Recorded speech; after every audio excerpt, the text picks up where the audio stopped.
chart. You're moving. Grant, you're going to stay there. You like it there? Okay.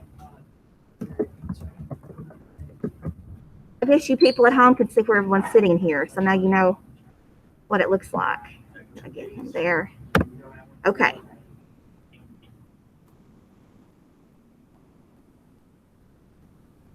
Okay, now guys, you know that I had this a little bit messed up because that tracker's in my one block, but we're not going to we're just going to let that stay. Okay, Tyler, do you want to please read your sentence about emanate?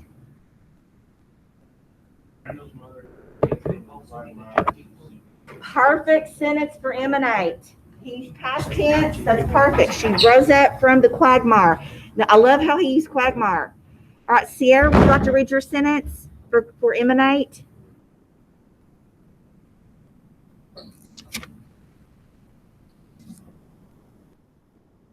The man knew he would soon have to emanate for the crime he committed. All right, Abigail, would you like to read your sentence?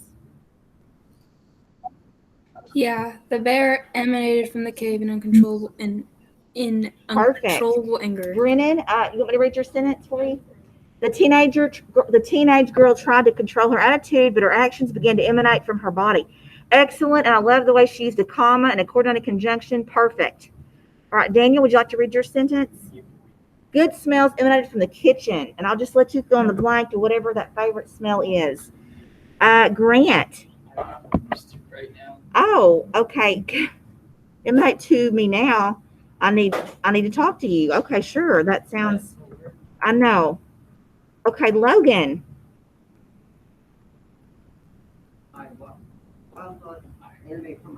Perfect. Braden. The man's courage emanated from him inspiring others. Okay, Landon. The smell of Axe. And that is, I know that's what all do they make? Deodorant, shampoo, soap? Okay, they do everything. The smell of Axe emanates from the locker room. Yes. Okay, guys, why did I capitalize Axe? It's the brand. It's a brand. That's right. It's a proper noun. We capitalize it. It's a weapon. It's a weapon. Okay, Jonah, do you want to read your sentence? The light emanated all the way from the cave. Perfect. Okay, and guys, listen. Jacob. The fish emanated from the pond. Perfect. All right, Garish, Tyler. The new football helmets were too garish for my taste. So they were probably maybe tons of colors, just, I don't know. Sierra. Most Halloween costumes are too garish for my taste. Perfect. And Abigail. The house was too garish, in my opinion. It had too many fancy things. I love it. And look at this. Perfect use of semicolon because both of those sentences are close together and they're both independent. All right, Brennan, my sister's outfits are too garish for me. I'm just going to do an apostrophe S. Daniel, it's a little too garish for my taste. So whatever that is, it's just too garish. All right, Grant, the man's outfit was way too garish for this event. You might have wanted to have read that. I didn't even ask you. I just read it. All right, Logan, do you want to read yours? I don't really garish old school cars. Okay. You don't really. Are they too? Why don't you like old cars? No. No. No, why don't you? Yeah. Just singing a little too. Oh, Dude. Are you- Pancakes are beautiful. So. focus on the screen and not me. Okay, we're looking at the screen. I'm just trying to wrap my mind around your sentence what you meant because garish means like how you guys used to say extra. Things are extra. It's over the top. It's too much. It's gaudy. So use it like you would gaudy. So would you say, I don't really gaudy? That doesn't, you wouldn't say that. So what do you want to do about garish? Okay, can you remove the don't part? Yes. That makes more sense. You really garish old school cars? Mhm. Just I don't know. Help me. I don't know. Don't look at me, I'm not a school Well, I'm just professor. thinking. I'm trying to think about Throw it it. out. I'm trying to work it out. Logan, tell me why. Because garish means. Would it be more sense if you put it as I really like old garish cars? Yes. Thank you. Yeah, because the verb, Mind. we need a verb there, and garish is an adjective, it's, you know, explaining that it's too loud, it's too, so we just need there, so you don't like them or you do like them? I do like You really like garish old school cars, perfect. And what do you mean by school? Like back in school, like the old school. Oh, you like garish, oh, so I would probably, you know what I would do with old school? Old school buses. I would probably put them in, yeah, yeah, because I was thinking old school, I was thinking like, what is a school car? I was confused.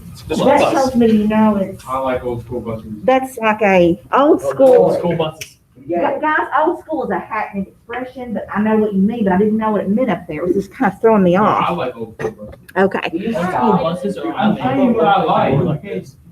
I don't- okay, guys, we're moving to the next one.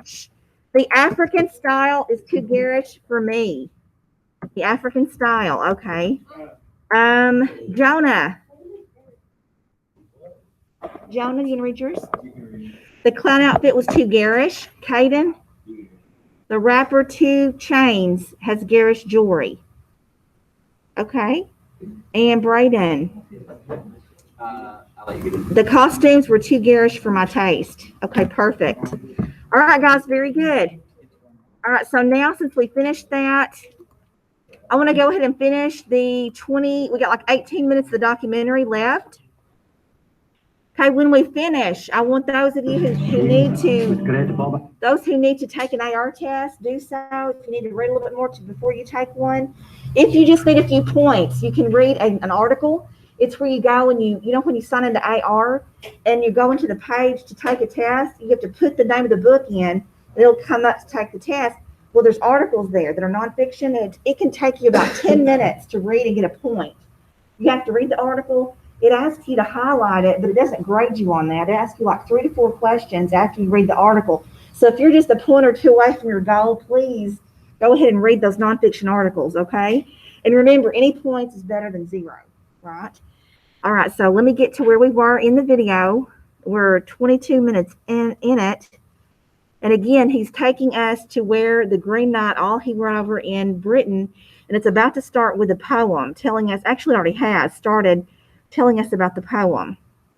He's going to tell you some things that we didn't read because we didn't read the full text, particularly the pentagram. He has a pentagram on his shield, and that, that is significant, but he's going to tell you about that.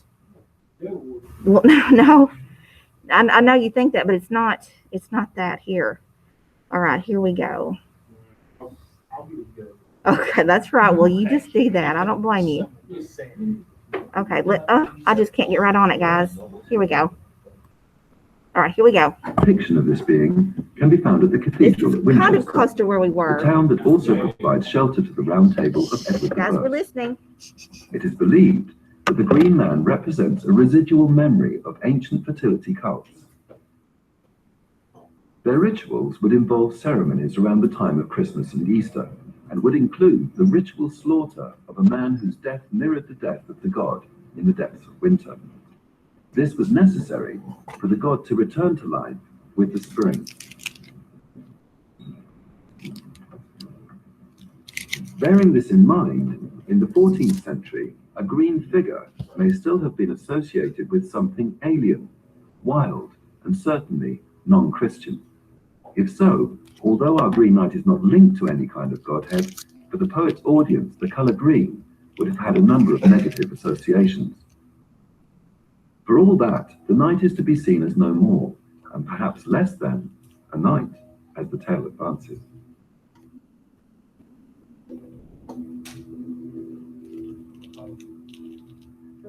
Gawain takes up the axe, and the poet details what now takes place as the Green Knight bares his neck. The sharp blade shattered the bones, and sank through the white fat and cut it in two. The knight remained standing, then lifting up his head with blood spurting from his neck, he reminds Gawain of his commitment to meet him at the Green Chapel next New Year. He then leaves for places unknown. Like the Green Man, he has returned to life.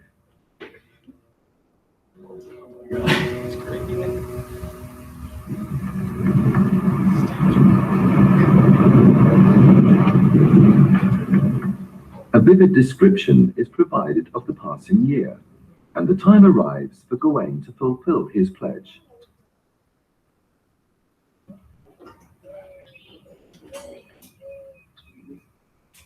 In a work filled with contemporary technical detail, we are treated to the arming of Gawain, with particular attention being paid to his shield.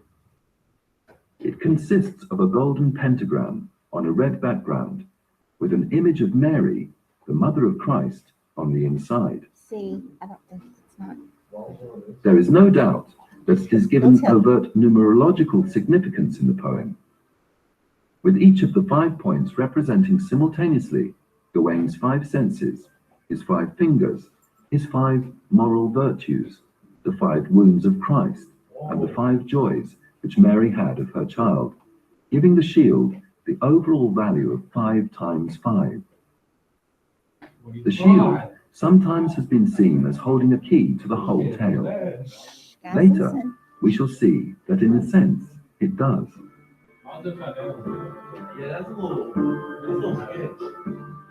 Although this is the first time in English literature that a pentagram gains a mention, its use as a mystical sign goes back to Mesopotamian times of around 3500 BC. Called the endless knot, it was the symbol for truth, and by medieval times used as an amulet for warding off the attacks of demons. One standing within the pentagram was secure from all diabolic powers, which would certainly have included a green man.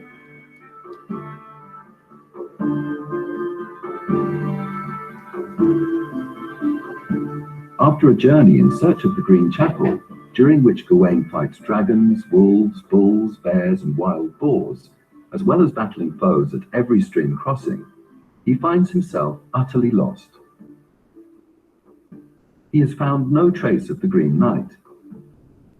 On Christmas Eve, he prays to the Blessed Virgin to lead him to some place where he can celebrate the holy season, and at once becomes aware of a mighty edifice, which is described as being a castle with so many pinnacles and so white that it might have been made of paper.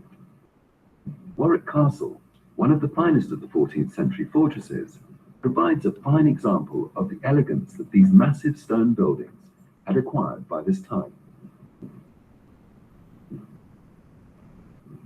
He is greeted with a great kindness and courtesy, and the lord of the castle and his retainers are elated to find that they have Gawain himself in their walls. They have reason for rejoicing, for they are welcoming the foremost knight of the kingdom. The Gawain painted by the poet reverts to the pride of place granted him in the book translated by Geoffrey of Monmouth in the 12th century. It has little to do with the later deformations of the original character. By the 13th century, he is seen as a womanizer, with the ladies lining themselves up for his pleasure. Later still, by the time of Malory's Morte d'Arthur, he has become more than a ladies' man. He is not above the use of a modicum of force in gaining his sexual ends. Yeah, I mean, More than this, he is essentially a man driven by hatred and a desire for revenge on his former friend Lancelot. By this time, Lancelot is perceived as the greatest knight of all in terms of military prowess, and Galahad greatly exceeds him in purity of heart, the 2 qualities in which Sir Gawain rules paramount in our poem. Despite his knightly virtues, and as if acknowledging the future Sir Gawain, the Lord Courtiers comment, "The knight shall bring us to the knowledge of fair manners, and it may be that hearing him, we may learn the cunning speech of love."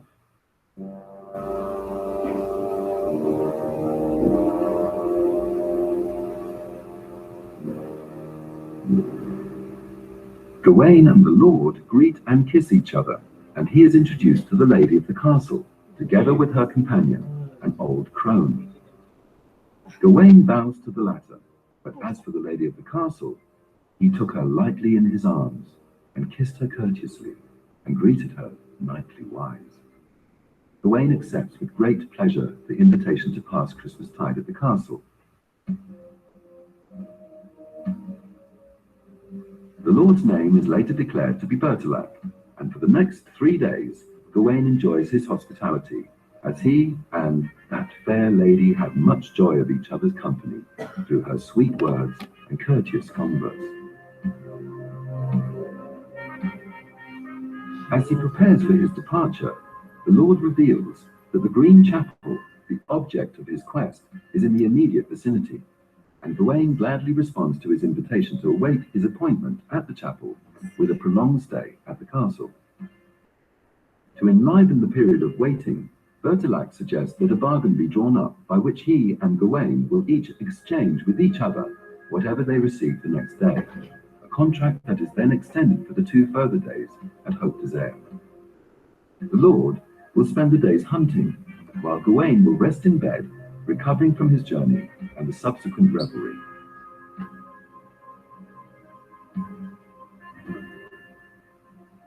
Now begins one of the most astonishing literary feats of the English language, as the poet interposes scenes of the hunt with displays of courtship in Gawain's bedchamber, No, we didn't get to cutting read this between them part. in cinematic fashion.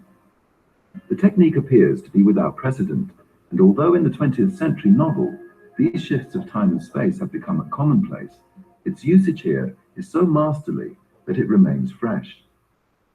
It heightens the tension by leaving one scene unfinished to arrive at another, creating what are popularly known as cliffhangers. It creates an illusion of speeding up the text, as the story is broken up into chunks that can be assimilated rapidly, and it leaves the audience in a somewhat breathless state of disorientation. This sense of speed is hardly modified by the detailed description of the butchering of the deer, which serves to reflect back to the anatomic description of the beheading of the Green Knight and points forward to Gawain's fate.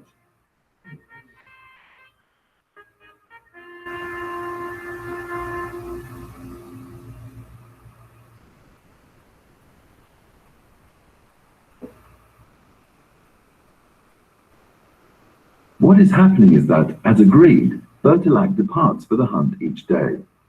On the first, he shoots harts and hinds. On the second, he stabs a great boar. And on the third, he hunts down a fox. Gawain, throughout all this, is sleeping in bed until the lady of the castle awakens him and engages him in sex games, flattering his male ego to the point of suggesting that he would have a perfect right to rape any woman who found him resistible. The knight parries her various We didn't read attacks that with part. graceful courtesy, exchanging no more than a kiss with her on the first day, and 2 kisses on the second. On the third day, finding she cannot entice him to break his vow of chastity, she makes a further offer. This is that she will give him a green girdle that will make him invulnerable to any weapon, but only on the grounds that he will not reveal this to her husband. He agrees, though whilst Bertilac keeps to his word throughout, giving Gawain the spoils of the hunt each day, Gawain responds by passing on a kiss for the first day, 2 kisses for the second, but on the third crucial day, 3 kisses, concealing the gift of the girdle. The cross-cutting of the scenes highlights the difference between the valor and technical proficiency of Bertilac and his fellow huntsmen against the soft, luxurious life that Gawain is sharing with the ladies of the castle, a life that appears dangerously close to decadence. Might the poet be comparing the ways of the warlike barons with the artificial world of Richard and his close associates?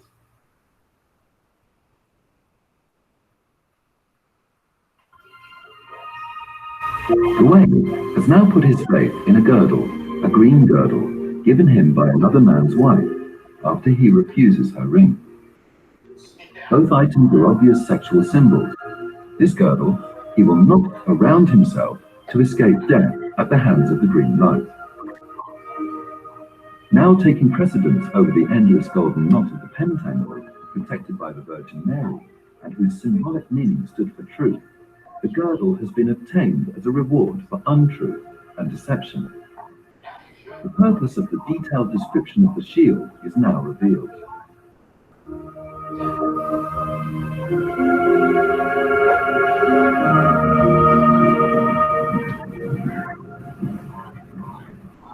New Year has come again, and the poem continues to contrast the freezing cold of the winter world with the warmth and gaiety of the social gatherings. There was a communal terror that was roaming the streets. The flasher of Fitzpatrick. Gawain remains infatuated with the lady of the castle, whose advances he has evaded. May Somebody, all good betide that lovely lady all her life long, as he prepares to meet his fate. Guided by one of the Lord's retainers, I don't think he he meant makes his to. way through mists and snow in a land described as rugged and dangerous. I don't think he meant to. Spurning the advice of his guide to flee the appointment, he comes to the Green Chapel, being met by the screaming of steel on a grindstone. The Green Knight meets him and courteously compliments him on his valor, but nevertheless requires that he prepare himself for execution. At the first blow, he draws back the axe, accusing Gawain of having shrunk from it like a coward. The second, he withholds the blow, on the grounds that this was simply to ensure that Gawain would not flinch again. But the third attempt, it is narrated that he nicked him on one side so that the skin was severed. The sharp blade went down to the flesh through the white fat.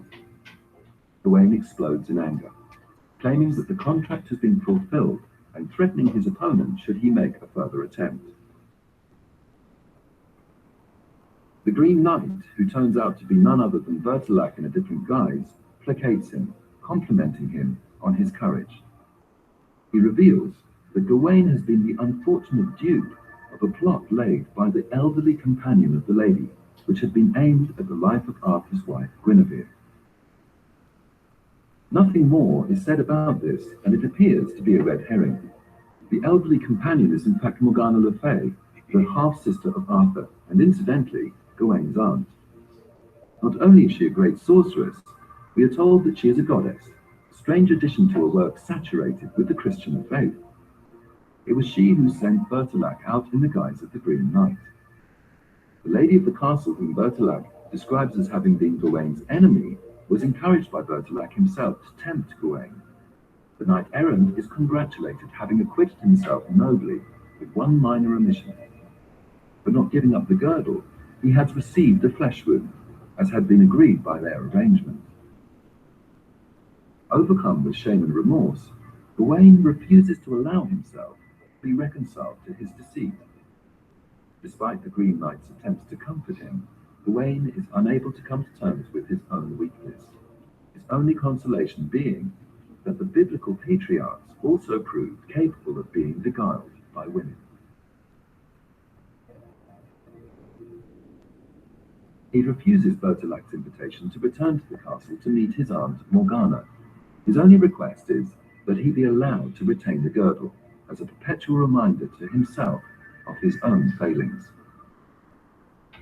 Back in Camelot, he continues to brood over his faults, although his fellow knights see in him such a shining example of knightly virtue that they all agree to take up the green girdle as a way of honoring Gawain. The poem ends recommending all to the mercy of Christ and with the words, "On y soit qui mal y pense."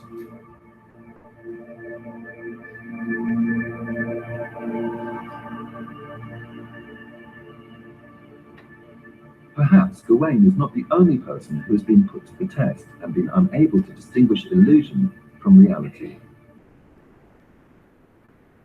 The lady of the courtship scenes does not create the impression of having been an unpleasant tease and manipulator of the worst kind. We only ever see one side of her, and the impression remains, though it should not, of her being simply a delightful flirt. Bertilac comes across as a man of honor and humanity, despite the fact that he is also the Green Knight, whose only function has been to bring about the death of a queen. We do not know whether he is really the Green Knight or Bertilac, or neither, since the nearest he comes to identifying himself is that at Haute Desert he is known as Bertilac. Nor can we be sure whether the retainers who show high regard, and we are told love of Gawain, are aware of, or involved in his entrapment. And what about this attempt to kill Guinevere? Where did that come from? And what's this about Gawain's aunt, who is also a goddess? The world of the castle remains ambiguous, physically, metaphysically, and spiritually.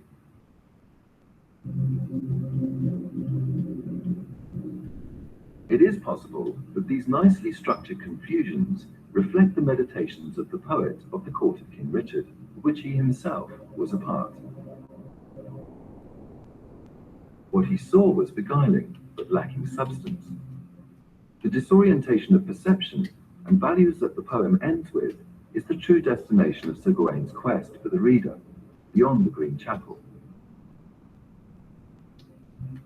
Arguments as to whether or not we are intended to judge Gawain as harshly as he judges himself, or whether we should follow Bertilac and the Round Table in their high regard for him, may be far from the mark. We have not been invited into a world of stable values, and are left with a feeling of foreboding that is only dispersed in the poem by finally throwing us all on the mercy of Christ. Honi soit qui mal y pense. Who is thinking evil? Not Bertilac, not the superficial court of King Arthur. We are left with Gawain eaten up with his own failings and the uneasy poet observing and portraying the court of the unpredictable and impetuous Richard. He leaves us not with a judgment, but a feeling. Okay. All right, so that is the end of that video for Sir Gawain. Certainly discusses more of the entire poem that we did not get to read, of course. We just heard the excerpts, but filled in the little gaps as far as the Morgan Le Fay and things like that, and maybe gave an excuse of who the Green Knight, how he was even made supernatural to be able to withstand his head getting cut off. All right, so guys, what I want to do now, we've got just 10 minutes before tech time and 15 minutes of class left. I don't want to start something new, but I do want to, those who have already got their AR points, you can go ahead and start looking at Le Morte d'Arthur, and I have posted that in Classroom, if I can find it. Those who need to take an AR test, read a little bit and then take one, please use this time to do so, okay? But it needs to be quiet, independent reading, no matter what you're doing. So that should be, do I have Le Morte d'Arthur listed here? Let's see. I should. Okay, here it is, Le Morte d'Arthur. Okay, I'm going to go ahead and publish this. I don't think you can get into it.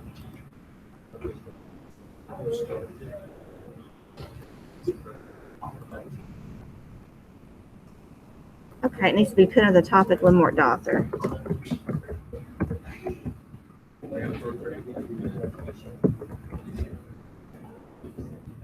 Hey guys, really, no, I have, like most people, need to take their test. So please, let's listen. If you've already finished everything, go ahead and look at Le Morte d'Arthur. We will read it tomorrow in class together.